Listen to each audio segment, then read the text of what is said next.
Shalom sahabat Elim Go Ministry dimanapun Anda berada. Saya Pendeta Hisar Butar-Butar menyapa Anda di dalam kasih Kristus.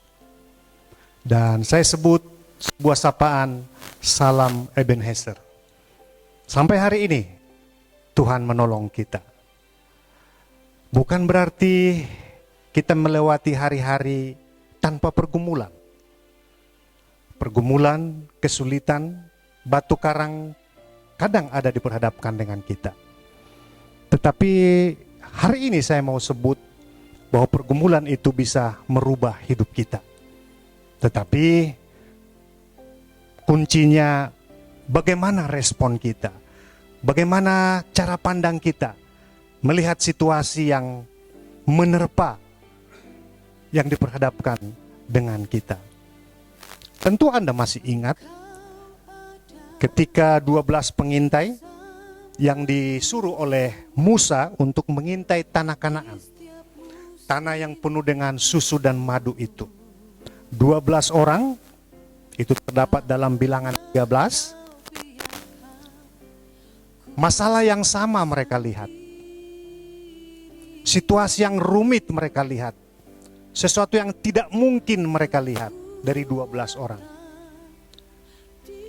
Tetapi 2 orang memiliki cara pandang yang berbeda, yaitu Kaleb dan Yosua. Kalau yang 10 berkata tidak mungkin kita masuk ke tanah Kanaan itu, karena di sana ada keturunan orang-orang enak yang tinggi besar. Tidak mungkin kita masuk. Tidak mungkin kita bisa melawan dan menduduki tanah Kanaan.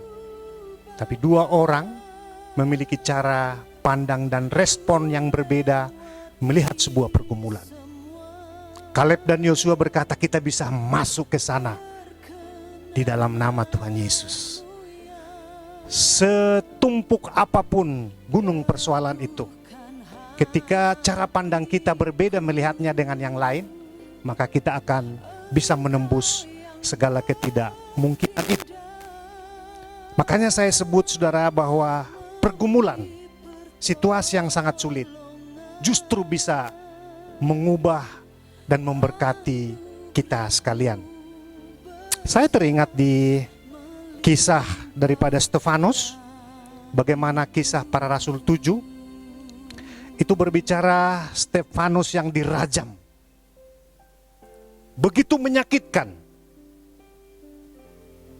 Dan kalau melihat kembali kisah ini, kita sebagai anak Tuhan bisa menangis. Tetapi ada 3 hal yang saya mau bagikan buat kita. Bagaimana Stefanus melihat sebuah setumpuk persoalan. Bagaimana Stefanus meresponi ancaman nyawa, bahkan akhirnya dia kehilangan nyawanya. Yang pertama, di sana dikatakan dalam ayat yang ke-55, Stefanus melihat ancaman pergumulan itu biasa saja. Dan dia hanya menatap ke surga. Alkitab katakan Stefanus melihat ke langit. Karena di sana ada pertolongan. Dia tidak melihat ke kiri dan ke kanan. Bapak Ibu Saudara yang terkasih, ketika situasi yang sangat sulit itu menerpa kita, saya mau sampaikan, ketika Anda melihat ke kiri, ketika Anda memohon pertolongan dari kanan, bisa saja mereka mengecewakanmu. Tapi Alkitab katakan poin yang pertama, Stefanus tetap melihat ke surga. Karena dari surgalah pertolongan kita. Karena hanya Roh Kudus yang mampu meneguhkan dan menguatkan kita. Itu modal kita di dalam melangkahi persoalan-persoalan yang ada di depan kita. Dan itu Tuhan yakinkan kita, tetap berpegang teguh kepada Aku, maka Aku akan memberikan jalan kelegaan bagimu. Yang kedua, seperti apa Stefanus meresponi, menyikapi persoalan itu?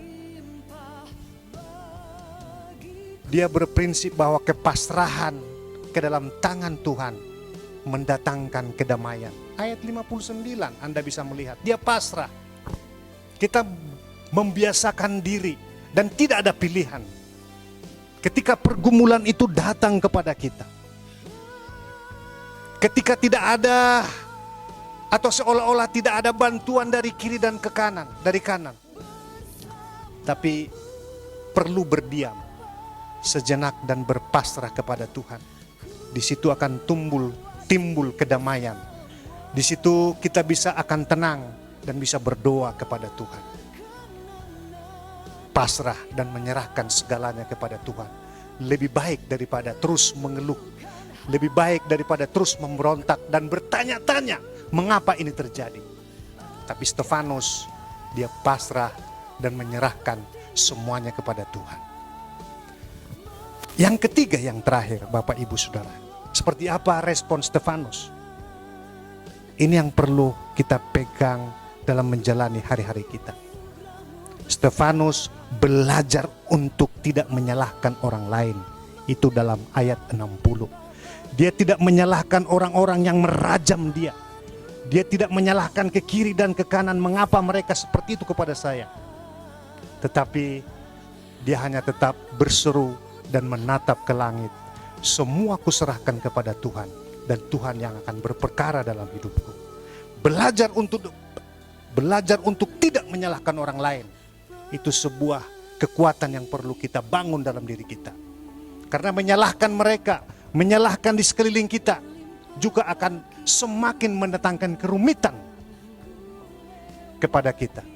Tapi hari ini, pergumulan itu saya mau katakan, bisa menjadi berkat, bisa menjadi perubahan yang terjadi dalam hidup kita. Jika kita terus memandang kepada sorga. Karena memang saya mau sampaikan Bapak Ibu, bicara pergumulan itu adalah pekerjaan iblis. Sampai hari ini iblis tidak akan pernah berhenti ingin menghancurkan kita. Sampai hari ini iblis tidak akan pernah berdiam diri. Dia akan terus mencari kelemahan kita. Apa kelemahanmu? Engkau pemarah? Engkau temperamen? Dia tahu. Iblis tahu. Dan dia akan datang terus menggerogoti itu. Tetapi hari ini Tuhan yakinkan kita. Tetap pandang ke surga. Kalau ditanya mengapa terus iblis seperti itu kepada saya? Karena jawabannya, karena engkau terus berpihak kepada Yesus. Ketika kita berpihak kepada Tuhan Yesus, maka iblis tidak akan pernah diam. Dia akan terus ingin menggerogoti dan berupaya menghancurkan kita. Tapi hari ini Stefanus teguhkan kita. Tetap pandang kepada Yesus. Kita berserah. Dan yang terakhir, belajar untuk tidak menyalahkan orang lain. Terpujilah Tuhan kita Yesus Kristus. Salam misi dari kami, Elim Go Ministry. Shalom. Yesus, Engkaulah mata hatiku, dunia tak dapat. Sahabat yang terkasih, Anda baru saja menyaksikan tayangan kami yang luar biasa. Kami berharap tayangan tersebut bisa menjadi berkat bagi Anda semuanya. Kami mengundang bagi Anda yang tergerak untuk bermitra dengan kami. Silahkan Anda mengisi kolom komentar di bawah. Dan jika Anda tergerak hati untuk membagikan video-video kami, silahkan subscribe dan share semua tayangan video kami ke teman-teman dan kerabat Anda. Terima kasih, kiranya Tuhan Yesus memberkati kita semuanya. Shalom.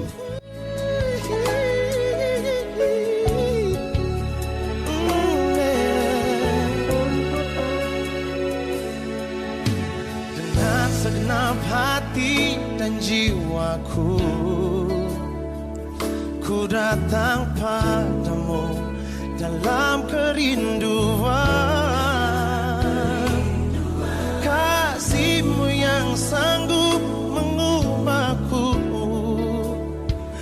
dan menguatkan